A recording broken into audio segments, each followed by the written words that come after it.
السلام عليكم. عليكم السلام ورحمة الله وبركاته.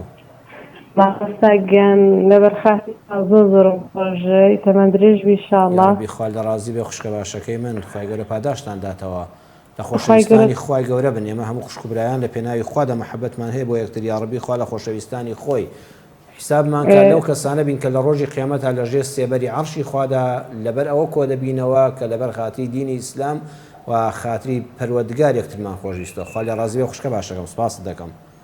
ئامین رب العالمین. مامۆستاگیان پرسیارێکەمە بوو پرسیارەکەت بە چاوان خوشکەکەم فەرموو. ئەگەر گوناح باردی یعنی گوناحێک بێ پەڵێکی ڕەش لە دڵتدا دروست دەبێت بەڵێ ئەو پەڵە ڕەشە چۆن نەرسێ لەسەر دڵماندا لە هەر گوناح بێ؟ بە چاوان پرسیارێکی جوان و قسەت بۆ دەکەم خوشکەیمان بەسەر چاو.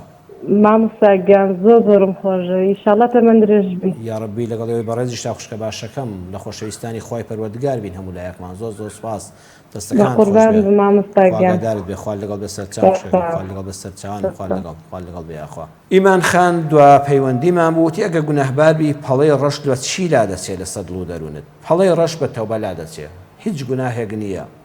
لو كان الذنوب كعنان السماء أجر إنسان ما لفي جناها كاني لا برا لا برا هالدريت ولم أرزوا حتى هذا شيء آسمان أو اندم لفي خلافيها به بدل بلدي يا الله لم خوش با يا ربي خوا توبة بخوا فمحل يتخوش لا بمن يخوش بني من لا جناها كاني تو قولت لا دوميان دوای توبەکە هەوڵ بدە ئەم کارە نەکەیتەوە ئەو ژینگەی کە ئەم گوناهە تێدا کردووە لێی دوورکەوە ئەو ئامێرەی بۆ نمونە بە موبایلێک تووشی ئەم هەڵەیە ئەم گوناهە بووی ئەو سایتە ڕەشکەوە یان موبایلەکەت مەسافەیەکی زۆر با بەدەستەوە نەبێ وازی لێ بێنە موبایلێکی بچووک بکڕە کە هیچ شاشەی نەبێ ئینتەرنێتی لێ نەبەسرێ چونکە تۆ لەڕێی ئەمەوە بۆ نمونە توش بووی لەڕێی هاوڕێیەکەوە تووشی ئەم گوناهە بووی تەرکی ڕەفاقەتی ئەو هاوڕێیت کە خۆتی لێ پارێزە یەقینت هەبێت دڵەکەت پاک دەبێتەوە هیچ گوناهێک و بێ شەرعیەک نییە پەروەردگار لێی خۆش نەبێتەوە بە قل يا عبادي الذين أسرفوا على أنفسهم لا تقنطوا من رحمة الله إن الله يغفر الذنوب